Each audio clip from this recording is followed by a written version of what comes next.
കരുത്തനായിട്ട് നേതാവ് ഇപ്പോൾ തോന്നുന്നത് ശശി തരൂർ നല്ലൊരു നേതാവാണെന്നുള്ള രീതിയിലാണ് എൻ്റെ ഒരു കാഴ്ചപ്പാട്. ഉറച്ച നിലപാട് സ്വീകരിക്കുന്ന ഒരു മുഖ്യമന്ത്രി എന്ന നിലയ്ക്ക് അച്യുതാനന്ദന് ഇഷ്ടമാണ്. ഇപ്പോൾ നമ്മൾ എന്താ പറയുക, ഒരു ജനകീയനായിട്ട് നമുക്ക് തോന്നുന്നത് രാഹുൽ ഗാന്ധിയാണ്. നല്ലൊരു നേതാവായിട്ട് രാഹുൽ ഗാന്ധിനെ തോന്നുന്നത്. ഭരിക്കാൻ യോഗ്യനായിട്ട് എനിക്ക് ഇഷ്ടമുള്ളൊരു നേതാവ് കെ കരുണാകരനായിരുന്നു, അതുപോലെ ഇ കെ നായനായിരുന്നു. ഇന്ത്യൻ രാഷ്ട്രീയം കണ്ട ഏറ്റവും ശക്തനായ നേതാവ് ആരാണ്? എന്ത് ഘടകമാണ് അത്തരമൊരു നേതാവിലേക്ക് അവരെ എത്തിച്ചിട്ടുണ്ടാവുക? വരൂ, ജനങ്ങളോട് തന്നെ ചോദിച്ചറിയാം.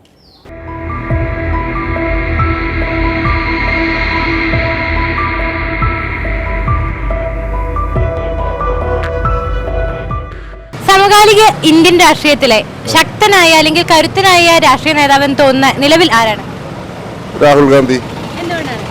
എന്തുകൊണ്ടെന്ന് പറഞ്ഞിട്ടുണ്ട്, ഇപ്പൊ ഒരുപാട് സമകാലിക രാഷ്ട്രീയത്തിൽ ഒരുപാട് നല്ല കാര്യങ്ങൾക്ക് വേണ്ടി അദ്ദേഹം പ്രചോദനമായിട്ട് രാപകലില്ലാതെ ബുദ്ധിമുട്ടുകയും പാവങ്ങളുടെ കാര്യങ്ങളിലെല്ലാം ശ്രദ്ധ കേന്ദ്രീകരിച്ച് അദ്ദേഹം ഇന്ത്യയിലെ വിവിധ സ്റ്റേറ്റുകളിൽ പര്യടനം നടത്തി ഒരുപാട് ബുദ്ധിമുട്ടി കാര്യങ്ങൾ നടത്തുന്നുണ്ട്. അതുകൊണ്ട് നമുക്ക് നല്ലൊരു നേതാവായിട്ട് രാഹുൽ ഗാന്ധിനെ തോന്നുന്നത്.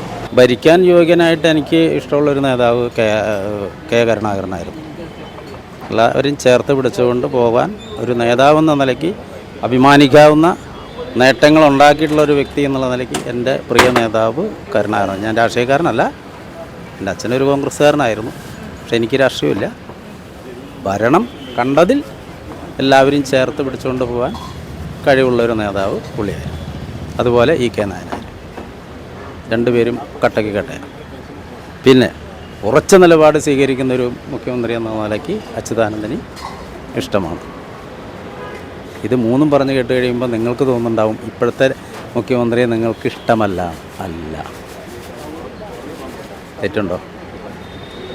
ഇതാണ് പൊതുജനം എന്ന നിലയ്ക്ക് എൻ്റെ അഭിപ്രായം. സമകാലിക ഇന്ത്യൻ രാഷ്ട്രീയ നേതാക്കളിലെ കരുത്തനെന്ന് തോന്നുന്നത് ആരെയാ? കരുത്തനെന്ന് തോന്നുന്നത് ഇപ്പൊ ഇനിയും ഭരിക്കാൻ പറ്റുന്നത് കോൺഗ്രസ് ആണെന്നാണ് എൻ്റെ അഭിപ്രായം. കോൺഗ്രസ്സിൽ ഇപ്പൊ ഉമ്മൻചാണ്ടി ഭാഗം പോയി, പിന്നെ ഇപ്പോൾ അതിന് താഴോട്ട് വലിയ രാഷ്ട്രീയക്കാരി അല്ല ഞാൻ. എനിക്ക് ഈ രാഷ്ട്രീയത്തോട് ഒത്തിരി താല്പര്യമില്ല. കാരണം ഇപ്പുറത്ത് പറയുന്ന കുറ്റം അപ്പുറത്ത് പറയാം, അപ്പുറത്ത് പറയുന്ന കുറ്റം ഇപ്പുറത്ത് പറയാം. അതുകൊണ്ട് രാഷ്ട്രീയത്തിൽ എനിക്ക് വലിയ താല്പര്യമില്ല. പക്ഷെ ആരാന്ന് എനിക്കറിയില്ല. കരുത്തനായിട്ട് നേതാവ് ഇപ്പോൾ തോന്നുന്നത് വെച്ചാൽ, ഇപ്പോൾ കോൺഗ്രസ്സിന് ഒരു ഐക്യമില്ലാത്ത കാരണം കോൺഗ്രസ്സിന് പഴയതുപോലെ ഒരു മുന്നേറ്റം ഉണ്ടാകാൻ സാധിക്കുന്നില്ല. പക്ഷേ ഇപ്പോൾ ശശി തരൂർ നല്ലൊരു നേതാവാണെന്നുള്ള രീതിയിലാണ് എൻ്റെ ഒരു കാഴ്ചപ്പാട്. അല്ല, പുള്ളിക്ക് ഈ ഇപ്പോഴത്തുള്ള രാഷ്ട്രീയം വെച്ചിട്ട് പുള്ളി ഒരുപാട് ചരിത്രം അറിയാവുന്ന ആളാണ്. പക്ഷേ നല്ലൊരു ബുദ്ധിമാനുമാണ്, വിവരമുള്ള ആളുമാണ്. അതുകൊണ്ടാണ് ശശി തരൂരിനെ കൂടുതലും പ്രിഫർ ചെയ്യുന്നത്. ഇപ്പോൾ നമ്മൾ എന്താ പറയുക, ഒരു ജനകീയനായിട്ട് നമുക്ക് തോന്നുന്നത് രാഹുൽ ഗാന്ധിയാണ്. ഇപ്പോൾ അദ്ദേഹം വന്ന സമയത്ത് നമ്മൾ വയനാട്ടിൽ കണ്ടതാണ്. നമ്മൾ CPM-കാർ വരെ അതിന് കൊടി പിടിച്ച് അത്രയും നല്ലതിൽ നമ്മൾ അത്രയും പ്രതീക്ഷയിലായിരുന്നു ഈ BJP ഗവൺമെൻറ് ഇറങ്ങും, അത് അവർ നശിക്കും എന്നുള്ളൊരു പിന്നെ എല്ലാവർക്കും ഒരുപോലെ ആഗ്രഹിച്ചതാണ്. അത് നടന്നില്ല. അടുത്തതിലും തന്നെ രാഹുൽ ഗാന്ധിയുടെ ഒരു ഭരണം വരണം എന്ന് ആഗ്രഹിക്കുന്നവരാണ് നമ്മളെല്ലാവരും.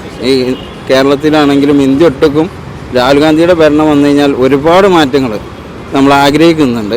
അതേപോലെ വരണം എന്ന് തന്നെയാണ് നമ്മൾ ഉദ്ദേശിക്കുന്നത്.